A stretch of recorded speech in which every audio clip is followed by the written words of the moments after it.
Comedian coming to the stage, very funny. Give a warm welcome to McKee, everybody. This is fun. I like the rock and roll vibe here. Very cool. I feel like I can relate, right? I'm cool. My college roommate hooked up with James Yeehaw from the Smashing Pumpkins once, so I'm very rock and roll. It's really cool. Bathrooms. This is a classy rock and roll place, though, because like the bathrooms have all the bumper stickers, or what are those, band stickers? And I was like, ooh, probably not paper towels. Probably gonna walk out of here a lot of shaking hands. Nice paper towels. This is a classy place. Really taking care of everyone. I like it. I like it. I do really like classic rock, and I have a little classic rock trivia. This show is called Hair of the Dog. Does anyone know like the lame classic rock band that has the song Hair of the Dog? Anyone? Nazareth. Nazareth, no one knows. Nazareth, here's more, I'm going with it. Guns N' Roses covered that song on that weird cover album they did, the Spaghetti Incident. Anyone? Who's going to Coachella? Guns N' Roses is here, just me, okay. Axl looks like a cheese doodle, I'm still excited.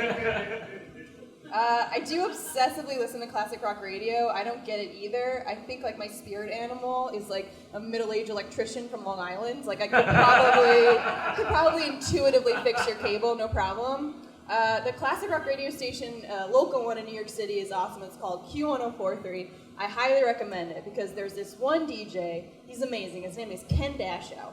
And it seems to me that Ken got into the radio biz not for the music. He's more about the ad spots. This man is very passionate about products. If you're listening to Q1043, Ken Dashow, he'll be like, all right, you listen to Q1043, and that was the Beatles. But right now, I want to take you back to 1983.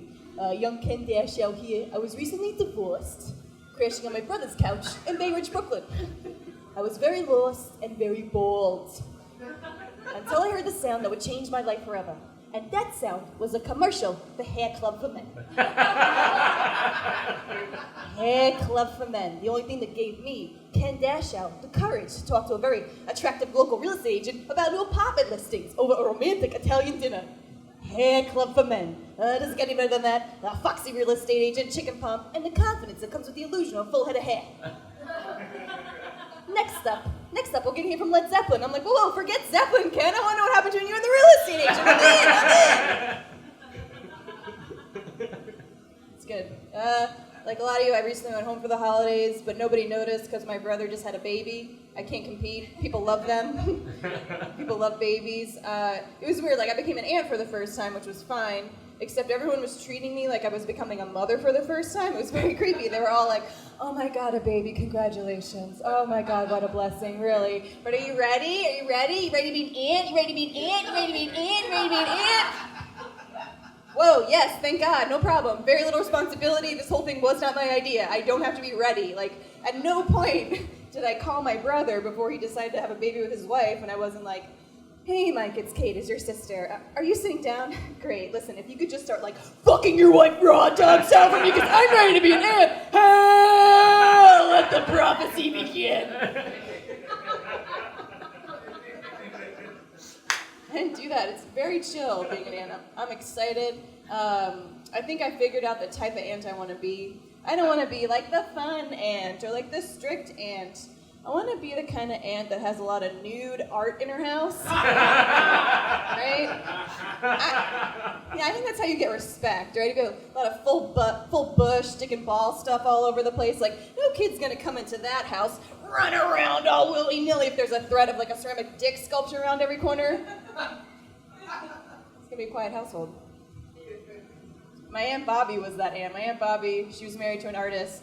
Tons of full bush portraits of Aunt Bobby. But like that was cool because I was like at a young age I was like, okay, Aunt Bobby's bush is everywhere. I think Aunt Bobby is still like fucking for pleasure, right? Is that too blue for new? I'm sorry. Okay, never mind.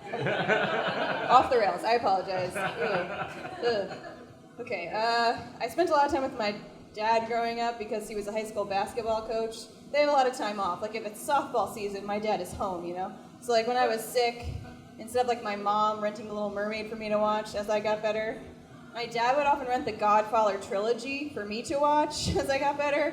But I loved those movies, they're awesome, and I thought like, oh man, The Godfather, I think I want to be a filmmaker, this is what I want to do with my life, right? And I think that's the difference between my generation and my dad's generation. Is like, I watched the Godfather movies and I was like, no problem. I can totally be like an artist, a filmmaker, make tons of money off my art.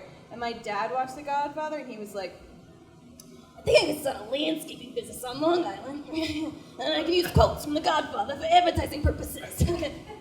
And that's what he did. Like, you can see his trucks drive by on Long Island. They say things like, McKee's Lawn Care, it's business, but we make it personal. Okay. McKee's Lawn Care, we'll make you an offer you can't refuse. Okay, I'll give you a good deal. Okay.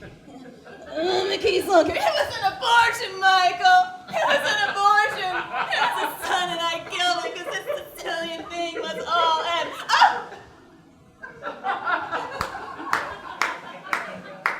My dad, he's just more practical than me. So, it's a good movie. My mom just turned 60 years old, so she's at the age where she's starting to experiment with drugs and alcohol. She's fun. I called my mom on her birthday. She's from Corona, Queens.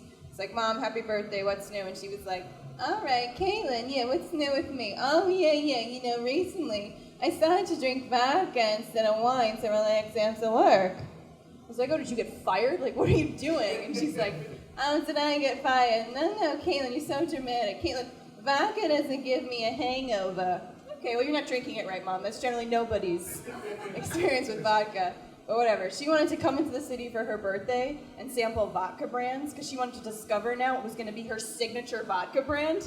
Really? Is that what every 6-year-old woman needs now? Like the love of her grandchildren? A signature hard liquor brand because grandma's fun! Look at my spit cat! I party! Like, what the fuck? So she came into the city, and the fancy New York City bar that she chose to go to that night was the Ruby Tuesdays in Times Square. Yeah. I'm from white trash. I cut my own hair. We're trying. We're working on it. So we're at the bar at Ruby Tuesdays, and my mom is sampling all these vodka brands. And the brand that she chooses that night as her favorite was Tito's vodka, which is fine. It's fine, except now every time she's having a drink, my mom will text me, Caitlin, what are you doing? I'm Titoing. Ew, what? I'm like, oh, I'm picturing you cheating on Dad with a local handyman named Tito. Send. Hot. Okay. I'll get out of here on this. I don't smoke weed, even though I probably look and act like I brew my own weed tea at home. But I don't. But I think like a stoner. I was watching the Grammys last year, and I was like, oh my God, all my favorite singers sound like frogs. Please bear with me. Like, I love Fergie from the Black Eyed Peas. You guys like Fergie? Fergie's great, right? But Fergie's a frog, right? Fergie should just be like, I hope you know that I'm a cold-blooded amphibian. Because I might be a female, a frog male, just can't tell. And big frogs don't hurt. So Fergie's a frog, I proved it. And then science. I love Rihanna, but Rihanna's a total frog. Like, Rihanna should be on stage and be like, oh, Nana, I am a frog. Oh, Nana, I am a frog. I am a frog. Seriously, I'm a frog. Okay. And then the last frog performer is a Shakira. You guys like Shakira? Shakira's a total frog. Shakira should be like, oh, Lena, hey, what's your feet? Whatever, we're be together. I'll be there. And this is Kermit. She was Kermit. Okay, bye.